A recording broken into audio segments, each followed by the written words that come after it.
मेरा आपसे एक अनुरोध है कि मैंने पूरी करीब हरियाणा, पंजाब और राजस्थान, अब मध्य प्रदेश में भ्रमण चल रहा है। इसमें हर एक आदमी ये 33 करोड़ देवी देवता के बारे में पूछते हैं। महाराज जी, आप महात्मा जी हो या आपके सनातन में 33 करोड़ देवी देवता, इनका क्या नाम है? हम उनको क्या नाम बताएं 33 करोड़ों का? दूसरा, क्या मूर्ति पूजा करते हो, इससे क्या फ़ायदा है? जब हम उनसे कहते हैं कि भैया ये तो हमारी आस्था है, फिर भी जानकारी होगी, मैं आपको जानकारी लेके आपको अवगत कराऊंगा कि मूर्ति पूजा करने से और ये 33 करोड़ देवता के बारे में हमें अवगत करा दें। महाराज जी, मैं चुप करा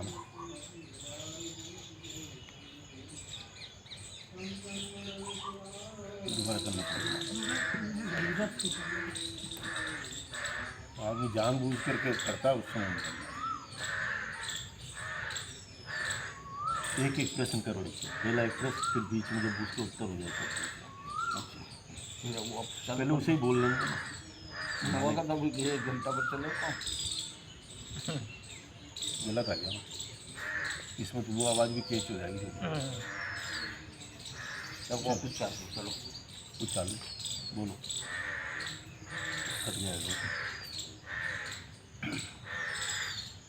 आचार्य जी, आवाज़ आचार्य जी को मेरा प्रणाम। मैंने इस भेख लेने के बावजूद मैं इस भ्रमण करता रहता हूँ। हरियाणा में भ्रमण किया, पंजाब में भ्रमण किया, अब राजस्थान में भ्रमण करने के बावजूद मेरा एमपी में जाने के विचार है। हर लोग मेरे से एक ही बात पूछते हैं कि महात्मा जी, आपके 33 करोड़ देवता हैं, इनका क्या नाम है? महाराज जी, ये प्रश्न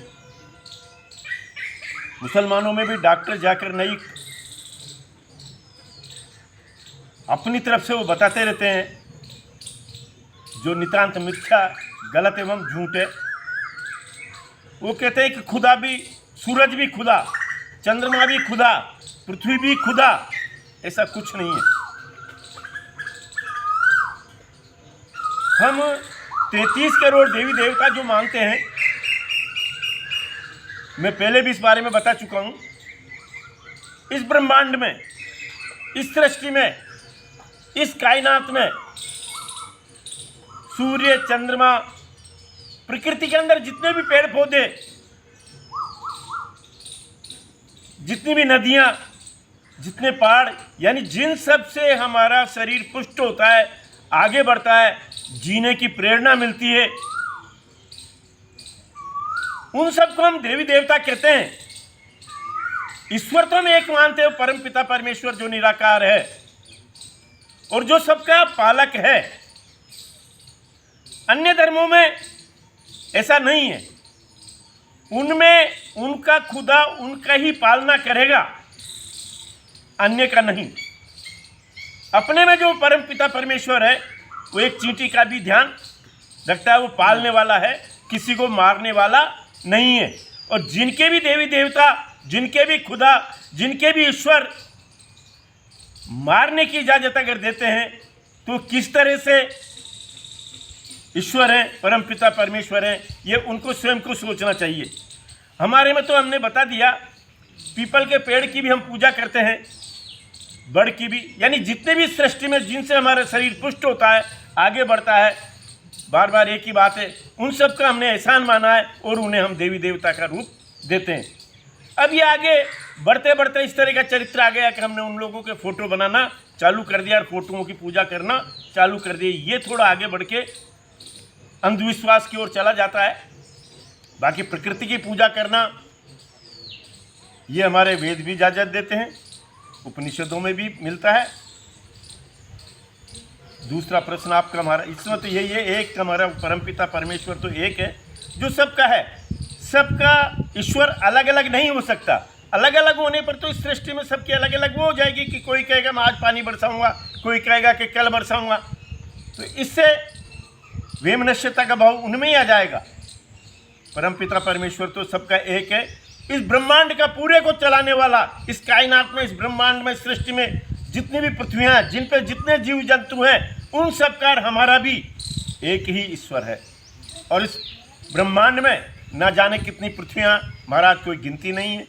हमें कुछ इस बारे में संदर्भ में मालूम नहीं है, लेकिन ये तो हम जानते हैं कि कई और पृथ्वियाँ जिन पर भी जीव हैं और उनका भी पालन करता वो एक परमपिता परमेश्वर है, जो हमारा भी पालना करता है। पूजा पद्धति भिन्न भिन्न हो सकती, अन्य सृष्टि, अन्य पृथ्वी पर अलग तरह से पूजा पद्धति हो सकती है, अलग तरह से वो हो सकता है, लेकिन फिर भी वो परमपिता परमेश्वर तो एक ही है, उनका भी और हमारा भी, चाहे इस सृष्टि में हम कहीं पर भी चले जाएं। तो ये मूर्ति पूजा के बारे में बताइए हमें। मूर्ति पूजा के बारे में महाराज, मूर्ति की आराधना होना चाहिए। मैं इससे जो सिद्धियां प्राप्त होती वो तो मैं आपको नहीं बता पाऊंगा, वो आपको कोई उचित गुरु ही आपको बता पाएंगे, लेकिन एक दो उसको मैं बता देता हूँ। आप है, एक तो हम जब हमारा ध्यान चारों ओर भटका हुआ रहता है, जैसे यहाँ पर कुछ नहीं है तो हमारे कुछ, लेकिन जब हमारे सामने मूर्ति आ जाती है कोई भी, तो हमारा ध्यान फिर उस मूर्ति पे चला जाता है। और आपके लिए ध्यान की एकाग्रता ही पहली वस्तु है समाधि की ओर जाने के लिए, उस परमपिता परमेश्वर की ओर जाने के लिए।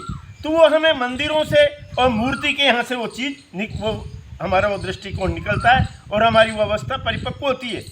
आप लोग जो करते हो वो भी ठीक है, लेकिन अगर आप जितनी देर तक भी आप मूर्ति के मंदिर में रहते हो, मूर्ति की तरफ आँख को खुली रख करके देखिए। आप चाहे कितने पीछे आपको मूर्ति नहीं दिख रही है, तब भी आपको उतनी समय तक आपको पलकों को नहीं झपकाना है। इससे कम से कम आपकी दो विधियाँ सिद्ध होती हैं, या उसका अभ्यास बनता है आपका सांभवी मुद्रा और त्राटक का आपका अभ्यास बनता है। कोई कोई के सांभवी मुद्रा भी सिद्ध हो सकती है, कोई कोई का त्राटक का अभ्यास भी सिद्ध हो सकता है। जब तक हम उस मूर्ति की तरफ, उसमें मंदिर में रहते हैं, मंदिर के प्रांगण में रहते हैं, मूर्ति की तरफ रहते हैं, तो मूर्ति की तरफ देखते रहें, पलकों को नहीं झपकाना है। पलकें हमारी खुली रहना चाहिए जब तक भी हम उस मंदिर के अंदर रहते हैं। तो मित्रों, ये पहली स्टेज है।